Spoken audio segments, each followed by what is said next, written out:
Perfect. Hey, everybody.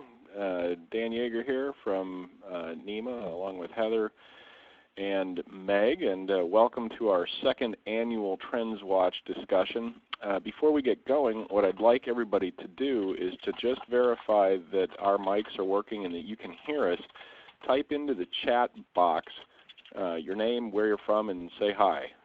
All right, so everybody type into the chat box just so that we know that you can hear us.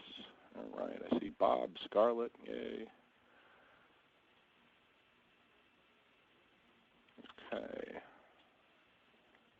All right, I'm seeing Elizabeth saying she can get audio on the phone. Elizabeth, if you mute your, sorry, this is Heather, if you mute your speakers on your computer, you shouldn't have that feedback.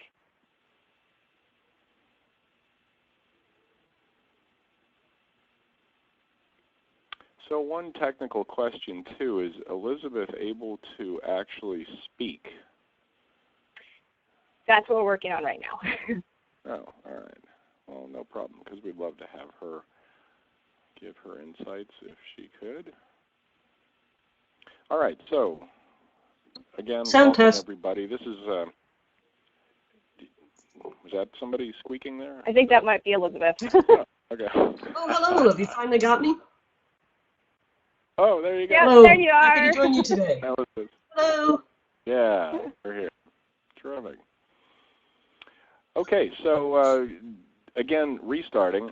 This is a really fun moment for me. I've been seeing the evolution of Trendswatch now since its very beginning, almost since I started. I think it started a year after I started NEMA here, and it's, in my estimation, one of the most important things that the American Alliance of Museums does. Elizabeth has this really awesome job, I think, that enables all of us to be beneficiaries of a lot of research and deep thinking. So thank you, Elizabeth, for both doing Trendswatch and also for being with us here today. Really appreciate it. It is my pleasure.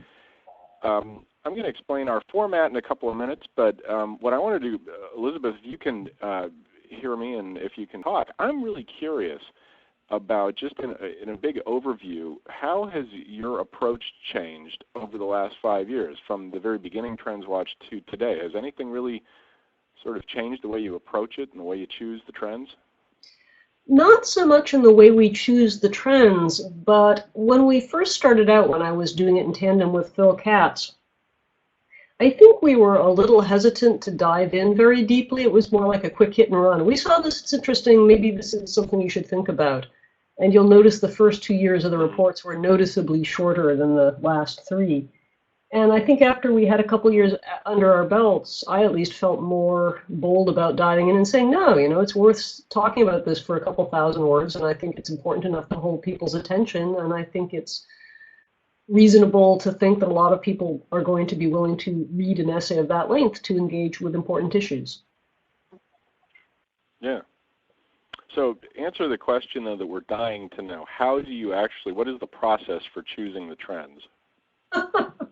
Massive amounts of reading and synthesis. Really, the reason I produce Dispatches from the Future of Museums, which is our free weekly e-newsletter, is I start every day by reading all across the web, news feeds, blog posts, tagging things. And starting in about October, I bring up everything that I've put into Dispatches, everything that I've put onto Facebook or Twitter, everything. And I start throwing things up on the wall, literally. I cut things up and paste them up on the wall, looking for patterns, looking for where interesting themes reinforce each other, and then particularly looking to deal with that issue, doing interesting things and finding ways to respond. Elizabeth, you're cutting in and out just a little bit, so if you've got any control over that, that'd be terrific. Appreciate it. All right, well, so we're going to get started, and here's how we're going to work the call today. You all on the call are muted except for Meg and Heather and myself in the NEMA offices, and Elizabeth calling in from D.C. Everybody else is muted. What we're going to be doing, however, is having an interactive. After the NEMA team is going to provide a short synopsis of each of the chapters, in Trendswatch, and then we're going to go ahead and open the whole thing up for discussion. We're not going to do it section by section, allotting. It's going to be a little bit more freeform than that. So if you were with us last year, I think we tried to keep discussion happening within a particular format. But if you guys have any particular thing you want to do, and if you want the conversation to stray into one area or another, feel free to go ahead and do that. Heather's going to give you instructions right now on how to participate. Heather, you want to take it away? Yep. Hi, everybody. This is Heather. If you've attended the lunch with NEMA, you're really familiar with the process. So today we're going to actually have two options. So you can either use the chat feature to type in any questions, any discussion, or you can actually raise your hand, and you just press on your little icon there. Raise your hand, and if you're calling in, you'll have to unmute your phone. Just make sure that your speakers on your computer are muted so we don't get the feedback, or if you are on your computer and want to use your speakers there, make sure that you do have a headset on though, because it will be a really bad feedback on that one. But we want to hear your voice, but we also want to see you type. So you could go ahead and whenever you want, if you have a question as any of us are talking, go ahead and put it in the chat feature or just raise your hand and we will call on you in the order that it comes in. I think that's about it, Dan. Okay. Thanks, Heather. Appreciate it. So I'm going to start out, turn it over to Meg to talk a little bit about the augmented devices section. Meg? All right. Thank you, Dan. So we're actually starting smack dab in the middle of the report with the me, we, here, there chapter.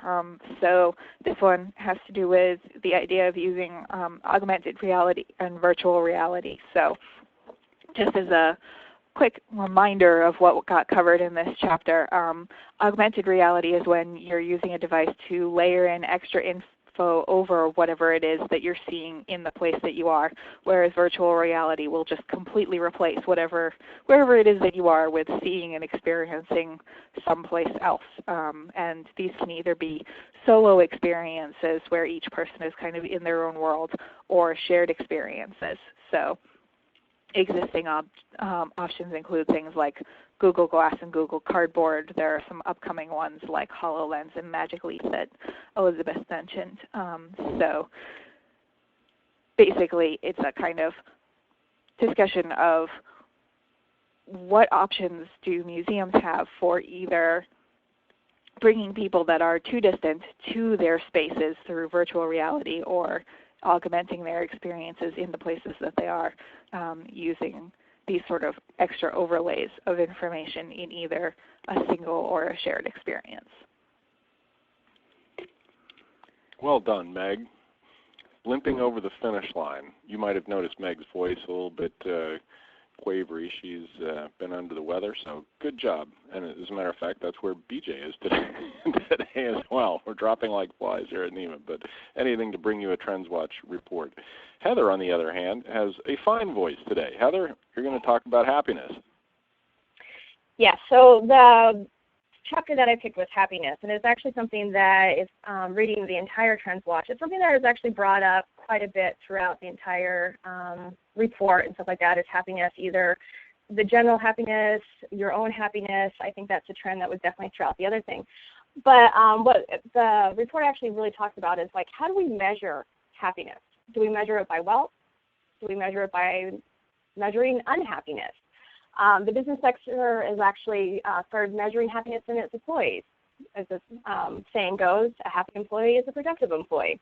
And it also helps with like turnover, things like that. So it actually helps the business to make your employees happy. It's a hard concept sometimes. Even technology has started to get into the action of making you happier. But studies have actually shown that less technology might make us happier. Think about not looking at Facebook for a week. Think about how happy you would be, especially right now with the political season. Researchers have actually started to use technology to start measuring your mood by your personal sensors like voice and motion, because a lot of the happiness studies have actually been on, do you feel happy now? Do you not feel happy now? And are you really honest when you actually ask those questions? So a couple things that I want you guys to start thinking about it is how, as a society, how do we start to measure happiness by non-monetary terms?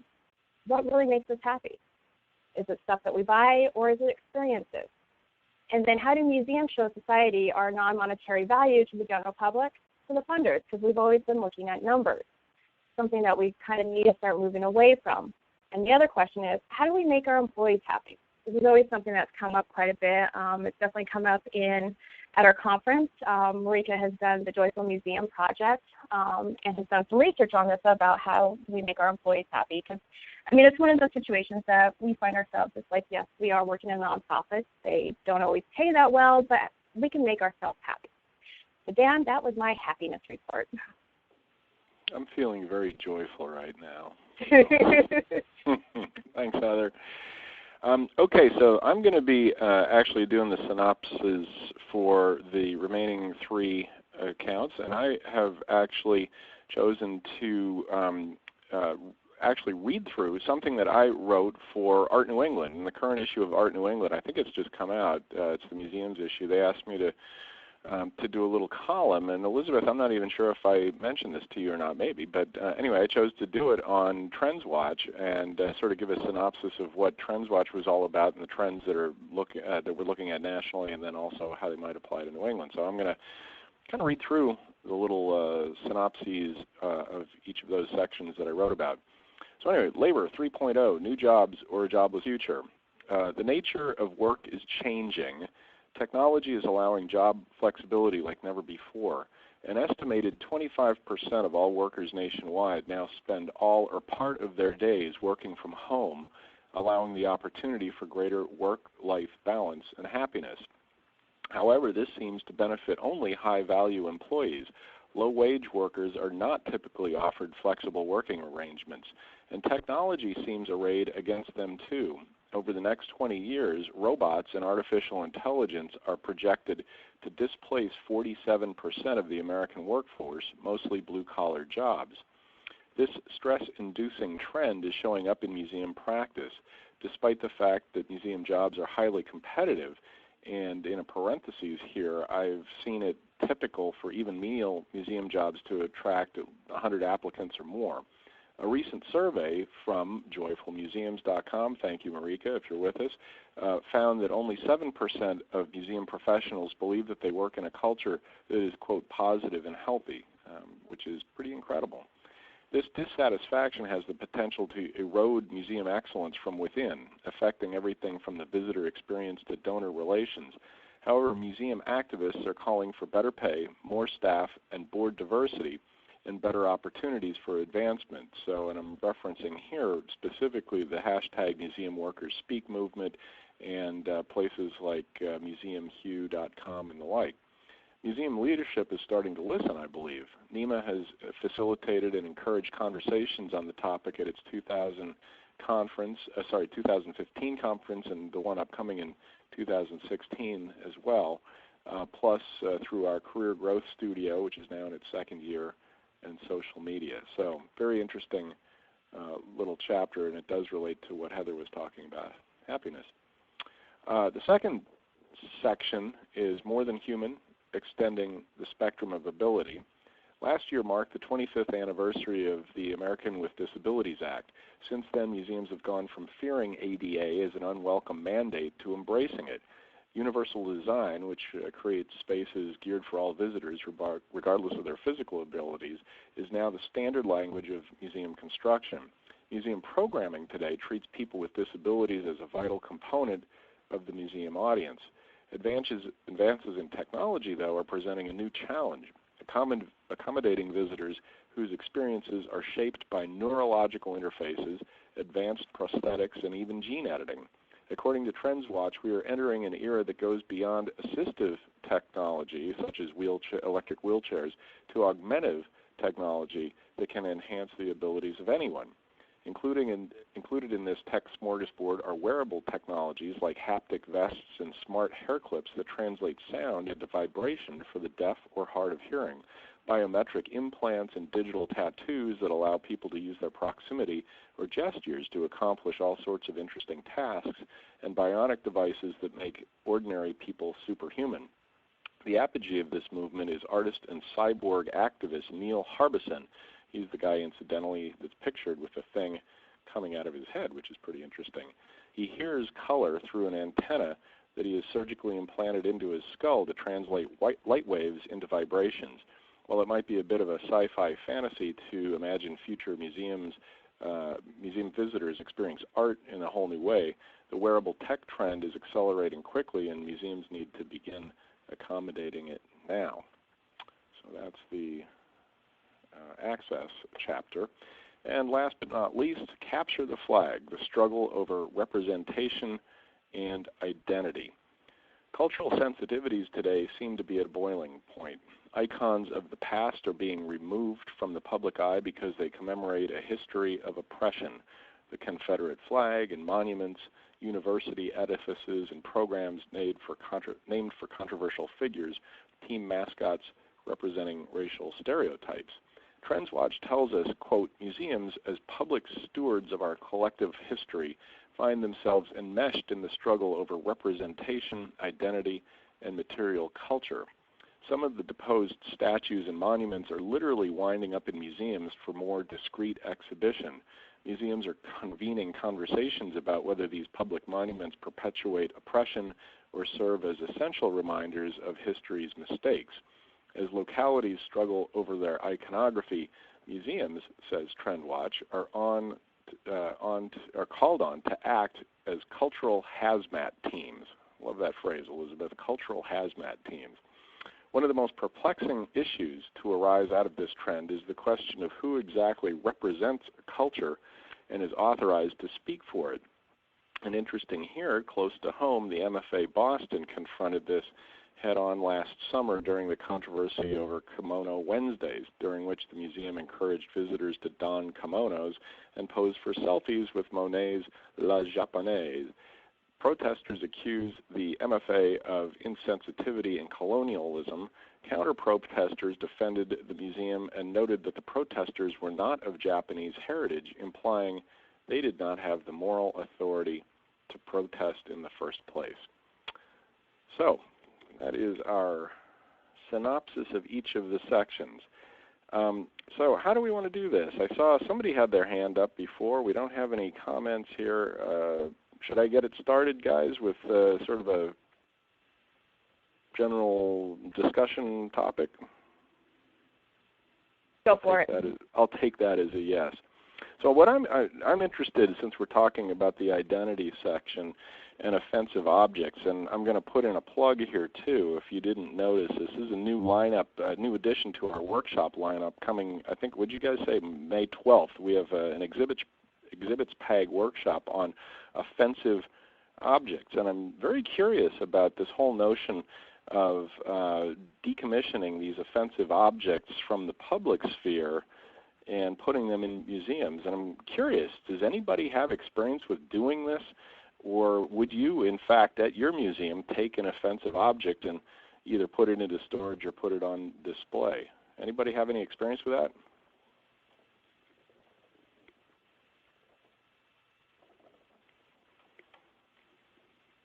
I'm seeing Bob here talking about. And also, I should mention Bob is from Association for State and Library History, so he's big in the history world too. Yeah. Bob, you want to chat? You want to tell us about it? Just raise your hand and Heather will connect you.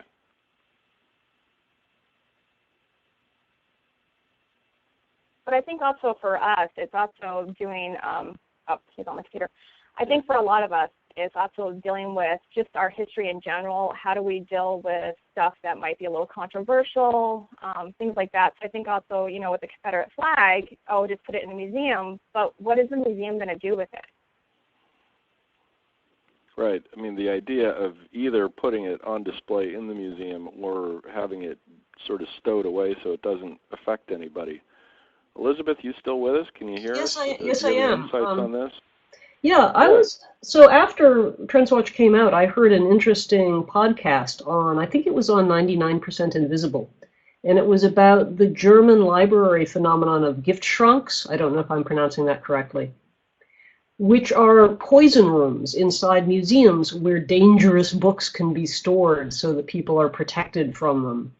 And they started out as being places to put religious heresy. And then they transformed themselves in the late 19th, early 20th century into places to put things that were sexually questionable or pornography. And then, especially in Germany, in the mid-20th century, it became a place to put political heresy. So I think this concept of museums perhaps beginning to have their own poison rooms where society wants us to protect society from dangerous objects or screen the people going in or to detoxify the objects themselves is a really interesting concept. I'd like to hear more about museums that have made conscious decisions about things that they will store but either won't let anyone see or where they have a process for determining who can see them or under what circumstances they'd be exhibited. I wonder how much of this could be a pendulum as well. You know how we continue to swing as a society in terms of political correctness and then back to free speech and the like. And there's a lot of that that's underlying a lot of this discussion of simply, you know, the trigger warnings in college campuses now, you know, where everybody needs to be protected versus we have this sort of obligation in this country, or tradition anyway, to allow free speech. And this certainly has a lot to do with it. And I think it drove it home to me, like some of these icons of, what was it, at Princeton, the Woodrow Wilson School, talking about basically eliminating Woodrow Wilson, and at Yale, your alma mater, Elizabeth, what was it, the Calhoun School? Yeah, Calhoun College Calhoun or something? College. Yeah. Yeah. Well, I think that's, yeah. I find that aspect of the struggle incredibly interesting.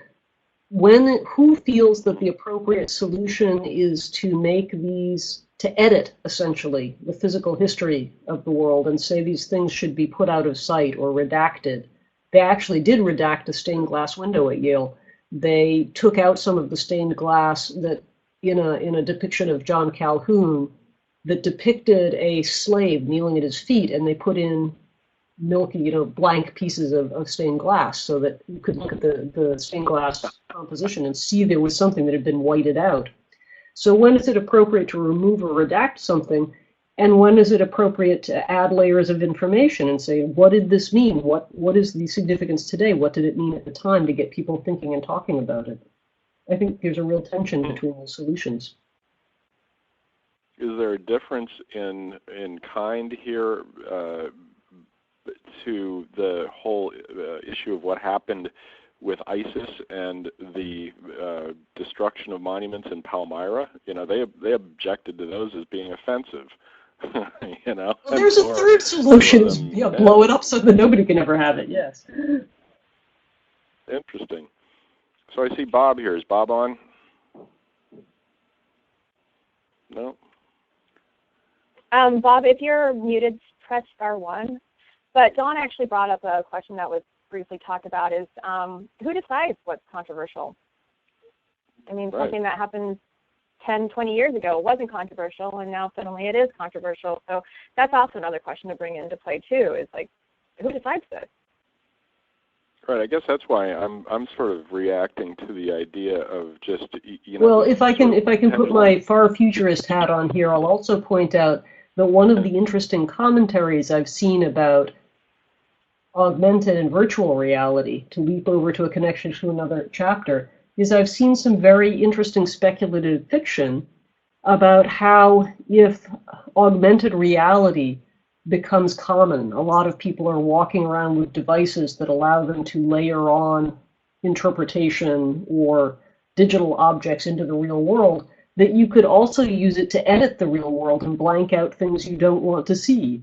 So you can imagine a future in which trigger warnings are essentially incorporated into your virtual reality goggles, and you don't see the things you consider offensive, and other people might choose to see it but have commentary about its historical significance.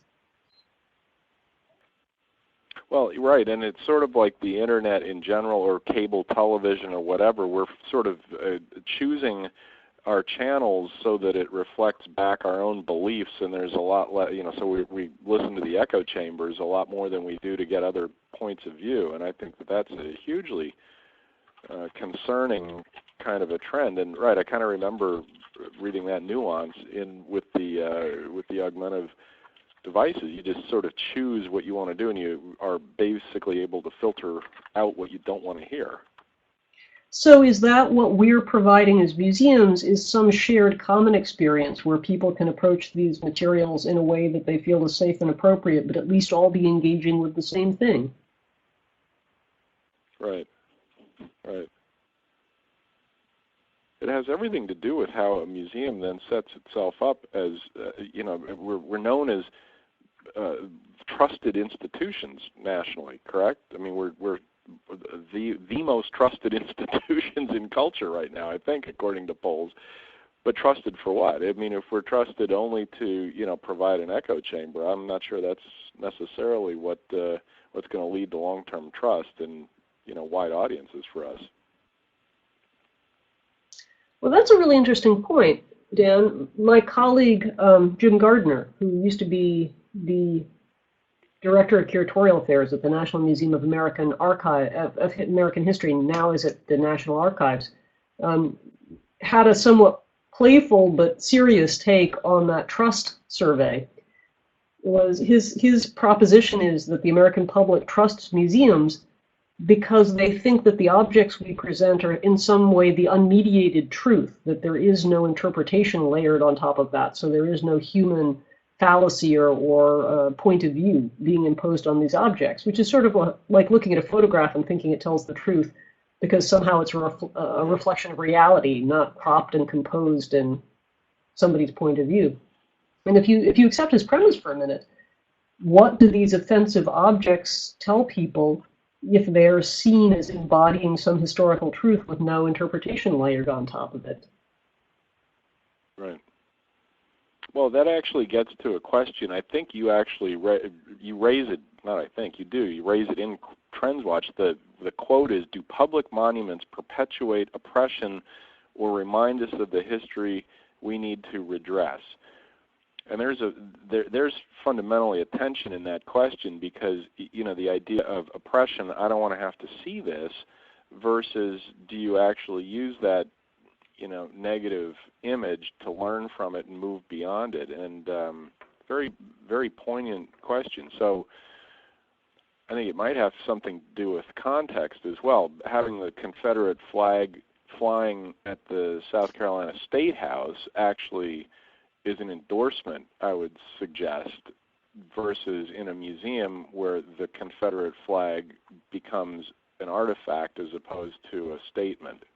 Because the context matters so much. Yeah. Yeah. Yeah, I would think. But then again, the way you choose to display a flag is in and of itself providing context. If you've been to the National Museum of American History and seen the way that we display the Star-Spangled Banner, that's literally putting it up on a pedestal and saying this is honored and important. So when museums do put any controversy about what are the messages embodied in just the way we present it, where it's displayed and how. Right. Right. Very interesting. So let's see. Bob's. What is Bob? Yeah, we're having some audio issues. Want to hear him? So goes the technology. Anybody else want to chime in on something about this? Bob is just dying to say something. Can only. I'm sorry, Bob. We did test this out yesterday, honest. Difference between flags in an official capacity and monuments. Yeah, that makes some sense. Okay, anybody else want to change gears here and go to another section? What are you dying to talk about? We do have some typers, so okay. Or you guys just want to, we could randomly pick one too. Yeah, now we can riff back.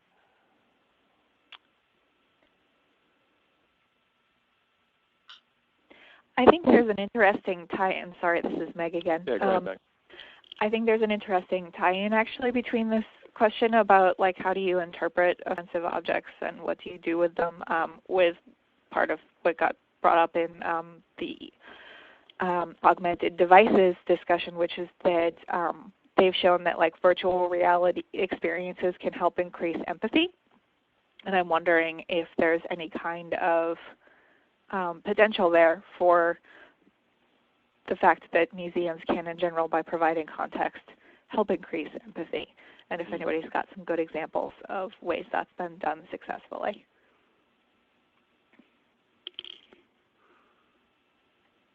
Yeah, that was the first, I think, to Elizabeth's comment about there being a potential for that kind of device to create that echo chamber, and you kind of curate based on what your opinions are. But on the other hand, it does offer some real opportunities to experience new cultures and new ways of thinking and the like. What was the example you used? The Google and New York Times, right? The Google device in New York Times, providing, you know, that sense of empathy over the I'm forgetting the country now. That was Syria. Yeah, right. Which, you know, that's interesting, writ large. So Mary's asking something about education. Case, yep. Yeah. So Mary Case. Too much navel gazing. Thank you, Mary. Right.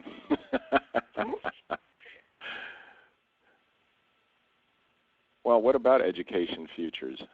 I mean, obviously, education is a big piece of some of this in terms of what is education with the identity thing. You know, I mean, ultimately, history is an interpretation. And I guess I'm very curious about this notion that the artifacts are seemingly neutral and unmediated, but of course every museum experience, you don't just have an object sitting there. There is an interpretation, and any history, you know, is an interpretation that's filled with all sorts of biases and prejudices. As long as you identify with it, we've gotten very good about it, being aware of those prejudices and biases and the like. But well, with the first line of editing being what you choose to collect.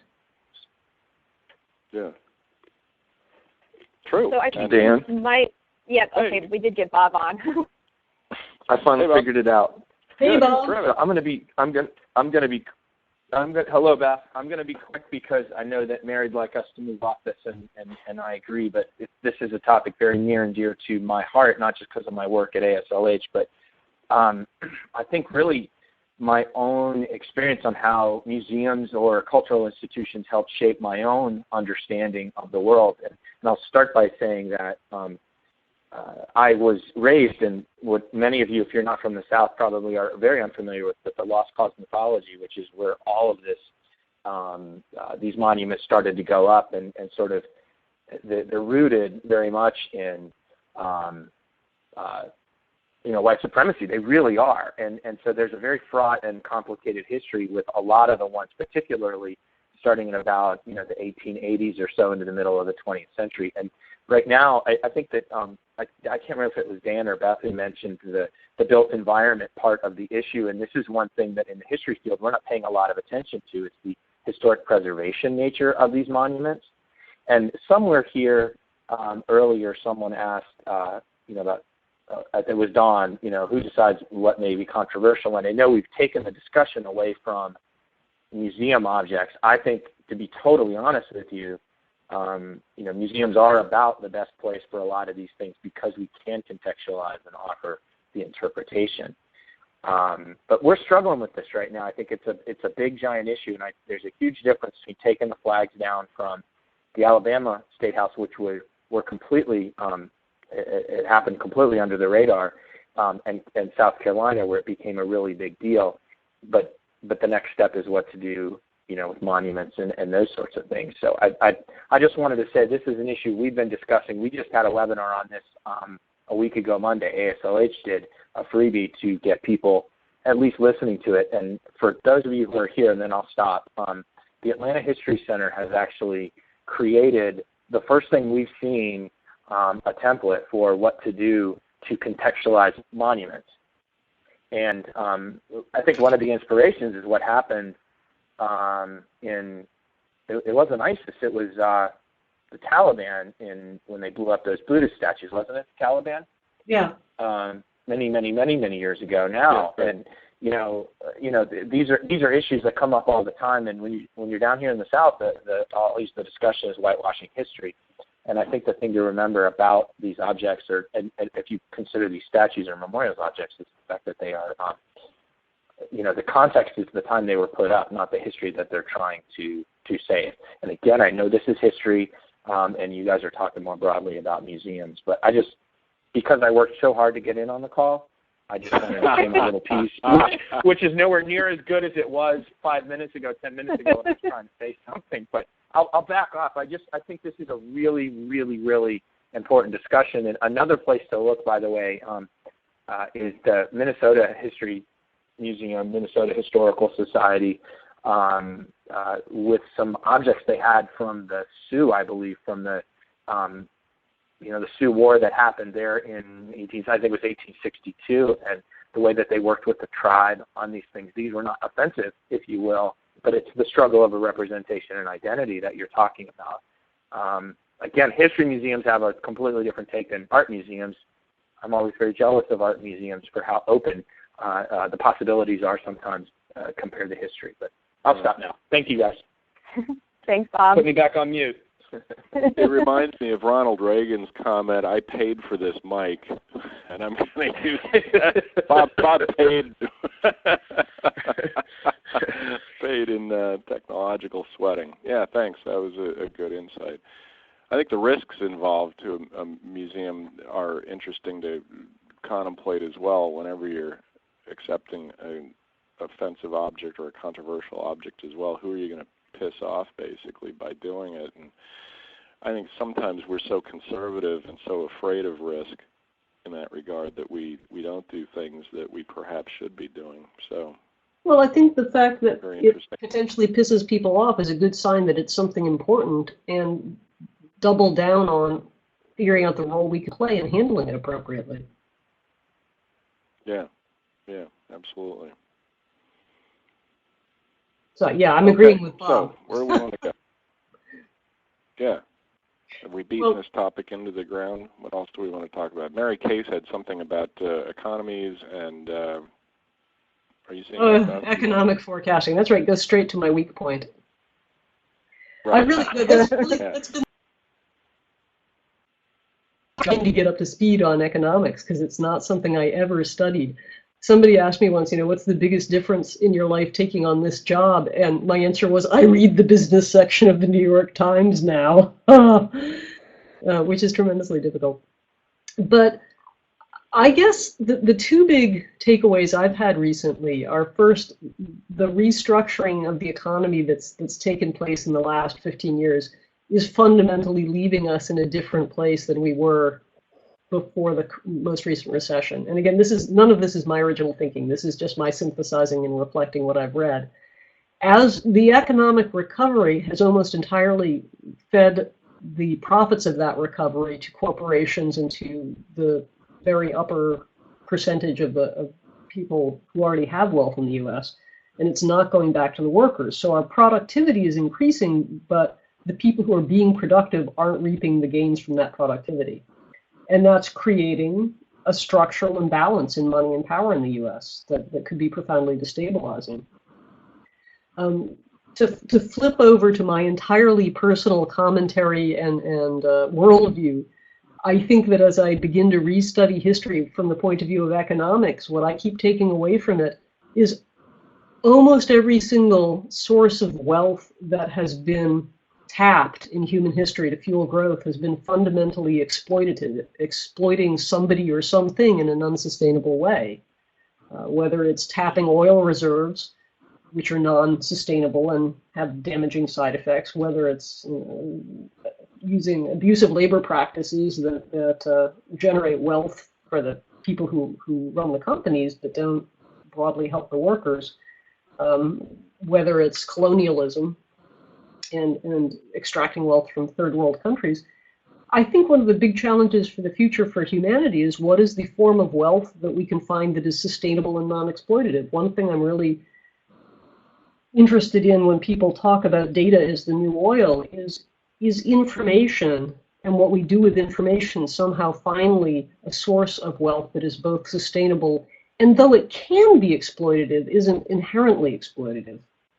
I hope that wasn't too airy-fairy a remark.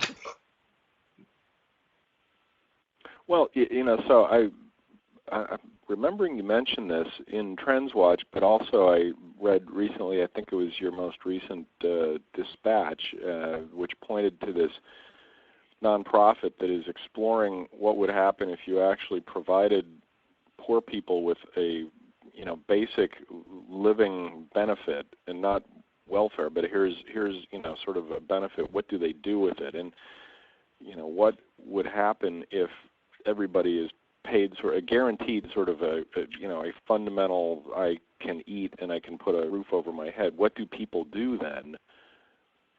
Beyond that with their time, do they become more productive? Do they become, and of course there are all sorts of perceptions with, well, why is that catastrophically wrong or morally wrong, from a moral standpoint or an economic standpoint, or what's so right about it that, people would potentially, be way more productive if they weren't worried over how they're going to feed their kids, that type of thing. Yeah, this guaranteed basic income, right, is being explored in a couple of places in the world, and I find it very interesting because it's part of a larger housing first, which is an approach to homelessness that says, instead of saying you have to straighten your life out and get off drugs or get a job or do this, that, or the other thing before we'll give you housing, it's no, put. So it would be ironic in a darkly funny way if it really turns out that the solution to poverty is giving people money and the solution to homelessness is giving people homes. Wow, is it really that easy? But it's right. People are actually experimenting with these things. Yeah.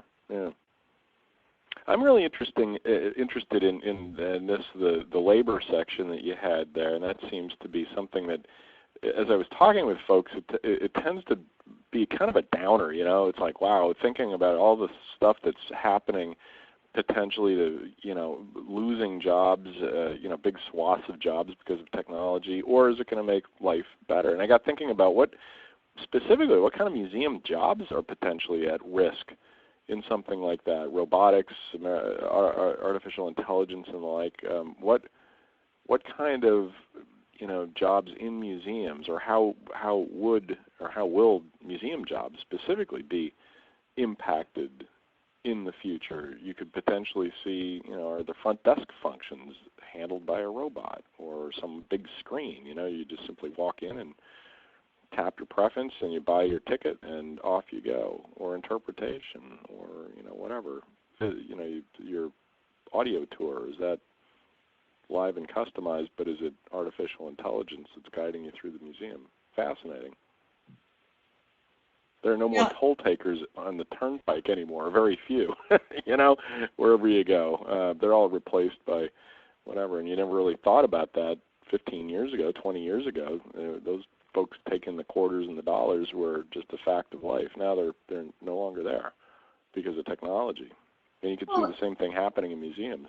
Yeah, and I think the flip side of that is you're posing it in terms of who might lose their job because a function can be handled by artificial intelligence or automation or a robot.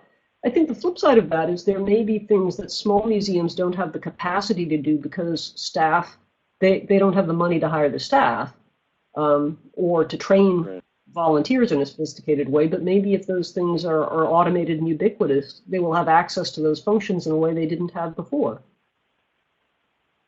Yeah. Well, it's probably a very similar feeling that people have had for, I don't know how long back. I know that as the Industrial Revolution was taking shape, people were scared to death of whatever changes that was going to manifest in society, and taking away, labor from this, that, or the other thing based on devices or the type of labor. And yeah, I'm figuring that the type of labor is going to change, but obviously folks are going to find something to do. There aren't going to be massive layoffs. You rightly point out that the actual support of technology requires a new class of laborer. The question is, inside museums, what happens? I mean, do you see, for example, curators being replaced by artificial intelligence, or whatever? I mean, that's conceivable, perhaps. Oh, that's an area where I just with evil mischievousness, I'm very interested in keeping an eye on whether people continue to explore whether artificial intelligence and cognitive computing is better at art authentication than human expertise. It almost exactly parallels some things like the diagnosis of illness, where the presumption in the past was what really made a doctor a great diagnostician was deep experience and massive knowledge of the literature. And it's turned out that cognitive computing like IBM Watson can beat the pants off any doctor in terms of diagnosis, both because it can have a more comprehensive access to the literature and because it doesn't have any biases or ego in the game in terms of making its guess. It doesn't worry, wow, this seems really implausible, maybe I shouldn't say that, or this would back up my own research, so I'm inclined to say it's this. Yeah. Meg, your background is in museum education. Is there anything that's at stake here for museum educators, do you think, in terms of the future of museum jobs being affected?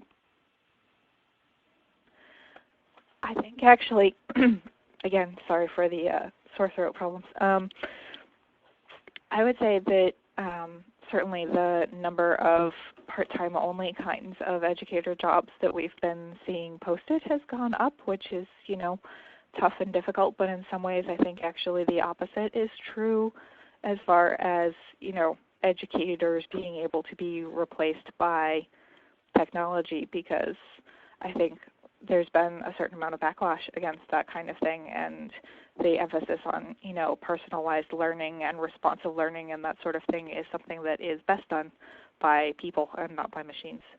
Yeah. There's really no replacement for a good teacher or a good reference librarian. Google does not know everything. Well, you look at the whole idea of crowdsourcing, which, there's a big concern like, well, curators are going to be obsolete if we crowdsource everything. But the amount of information that we get in a museum and throughout society through the internet and whatever, I think curation is more necessary than ever. I mean, in a sense, that's what Elizabeth, you and CFM are doing. You're great curators, information curators for the field, right? You get everything kind of digested in the dispatches every week and, whatever, and you need that curation. What's important? You might not perhaps have an overt, you need to think in this particular line, but actually bringing it to your attention is hugely important, and perhaps that's one of the functions of a museum where you've got folks that are, continuing to bring those kinds of issues to people's attention. They want a trusted filter. I'm interested in right. Can I go back to Meg's point? Because I think what she was saying about museum educators points to the flip side of having these new tech tools, which is, as I said in the report, many people say these aren't going to supplant jobs or very few jobs. They're going to supplement them. So they're going to give people new tools to doing their work. So is IBM Watson going to replace doctors? No, but they may help them out a lot with diagnosis. Is IBM Watson going to replace curators? No, but they may actually help them with their work and give them data and analysis and crunching of the literature that they didn't have access to before. And I think the same is with museum educators. I think that technology and artificial intelligence and cognitive computing and the huge number of resources on the web give museum educators both new roles as being sort of data stewards. Where should you go look for things, as you were saying about librarians, trusted sources to validate where to look for good information, and also to help people put together their own learning pathways to say, if this is what you want to know, it's not just our job to tell you the answer, it's to help you figure out how to find it and how to filter it and how to put together experiences in museums and outside of museums that meet your learning goals.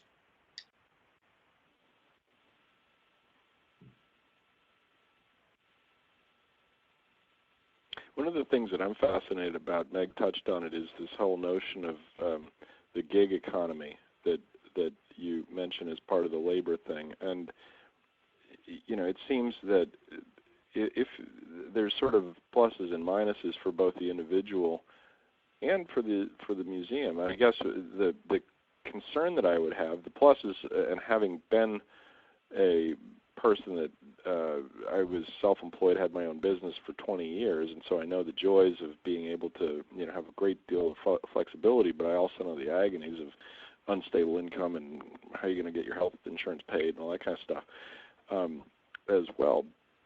But on the other hand, the museums, I'm concerned about the potential exploitative nature of something like that. If you have a whole bunch of folks doing gigs, part-time kind of things, are their needs taken care of? Are they fully satisfied? Do they have, enough of an income to make ends meet, and where's their health insurance coming from and all that kind of stuff? And I would hate to see museums take advantage of that. And you frequently see that in recessions, right? Where the recession, you're laying off curators, say, or exhibit people, but you're hiring them back on without the benefits to do it, to do things on a project basis, which, I'm concerned about museums using that as an opportunity. And that kind of goes to the museum workers speak, efforts about how do we create these workplaces that are in fact supportive fully of the people that work there, their interests as a whole person. Well, that's why I'm so interested to see that being picked up in the for-profit community, with some companies saying it's not only the right and ethical thing to do, it's also profitable. Because when you're making a choice as a nonprofit, you are really making decisions about public resources. So, yes, there's always a moral and ethical imperative to do right by people, but you also have to answer to the public who is supporting you about how you're making responsible use of the funds and the support that you're giving them. And it's nice to be able to say it's actually a double win. It's not only the right thing to do, but it helps us be more effective and efficient. So the whole company should be paid $75,000 or whatever the example was, which is fascinating. Right? Well, you think about, though, the wage disparity is not quite as magnified in the museum sector and nonprofit sector as it is elsewhere, but still there's a fairly substantial disparity. Well, and especially at the big museums, yes. Yeah. I think that's a very fair point, because when you're talking about raising wages, there is a tension, because on one hand, should you be paying a living wage? Absolutely. Above that, determining what people are somehow quote-unquote worth is very fraught and gets very emotional as well as economic. The bottom line for museums is the majority of our costs are almost always salaries, and we have to do what we do in a way that's affordable to the public. So there's a tension between raising salaries and then getting enough income to pay those salaries. But within the museum and within the salary structure, certainly it's primarily an ethical argument to talk about how that salary is allocated between management and people at the bottom of the pyramid. And I think having a conversation, a frank conversation about what's equity of pay within that salary structure is a very healthy one to have. Well, this is a whole box that we're opening here that's very fascinating, though. I have to tell you, I still scratch my head almost every day about, I do not understand the marketplace in the museum field. In other words, the job marketplace, because we're still living in many ways in this sort of turn of the 20th century kind of a thing where you have to be wealthy or have a supportive source of wealth or whatever to work in this field. And there are so many aspects of that are just plain wrong, I think, and they're injurious to the field. We depress our own wages, I think. Oh, absolutely. Based on a lot of the habits that we have with unpaid internships and the idea. I mean, I still can't figure out why are jobs that are fairly low wage in a museum. Why do you have those 100 resumes? Why is this such a competitive field? Everybody thinks it's such a great field, which it is. We find this great satisfaction. But you've pointed out yourself, Elizabeth, that this notion that we have great job satisfaction because we're mission oriented and whatever, but that actually works to our disadvantage because the wages tend to be skewed downward or held downward, and it's a downward pressure. And I think that that's something that we've got to really work on as a field, but I honestly don't have many answers. if we don't change, though, we're never going to be diversified. We're never going to have, any kind of significant diversity in our field. And if we don't reflect, our communities in that regard, we're going to be more and more irrelevant. So I get that sort of basic math, but I just don't know how we as a field can move out of the hole that we dig ourselves continuously. Scarlett actually just brought up a really interesting point, and I've been watching this for a little while, is that, donors always want to pay for new wings, pay for something that they could put their name on and stuff like that, but they don't have the money to actually manage the new wings or the new whatever, because the money is going somewhere else. So it's an interesting point that she brought up, and as we're talking about this.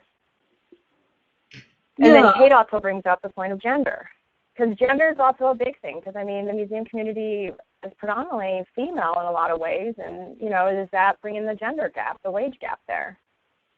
Well, and how do you... Yeah, that's another head spread. Right, and what's the free end of the ball of string to try and untangle that? Because it's certainly true very broadly that feminized professions are low paid, and then when professions become feminized, pay goes down. But where do you try and reverse that? Does that mean if you somehow make the gender balance in museums 50-50, not only across the board, but within given roles, that would in of itself raise the salaries? Or does it mean that if somehow we manage to raise the salaries, more men would be willing to work in museums? And isn't there something wrong in either approach? Yeah, why is it? The gender thing about males working in, in a field that the wages are lower than other fields. Like, why is that? I don't know. But things have certainly changed, and that's right. Now that women have always had a fairly substantial place in the museum world, now even more so, and now you even have I think it was in 1995 is when there became more museum CEOs than males finally, but of course the salary disparity is still there, especially in art museums, and you still see art museum jobs in particular continuing to be more predominantly men than women. So again, it's another head scratcher. I don't know the answer to that. And with that head scratcher, we're coming up on our hour. Okay. So any last thoughts via chat or... and I also want to say thanks for the chat, because there's also been a side conversation going on in the chat that's been pretty interesting too. Yeah. Right. All right. Well, not hearing any more requests to be weighed in. I want to thank everybody for participating, and a lot of good conversation here and a lot of great food for thought as we move forward. I want to thank Heather and Meg from the NEMA staff, and Elizabeth, especially you, the author, the celebrity, the VIP of this Trendswatch juggernaut. We're very happy that you were able to join us and give us a little insight into the process and, of course, into some of the trends themselves. So we look forward to next year. I'm assuming there's a next year for Trendswatch, and tell us that's true, right, Elizabeth? I hope all of you pitch me ideas for what things you think we ought to be exploring, please. Right, absolutely.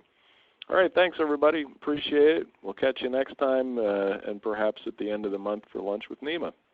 Take care. Thanks, Dan. Thank you, Meg. Thanks.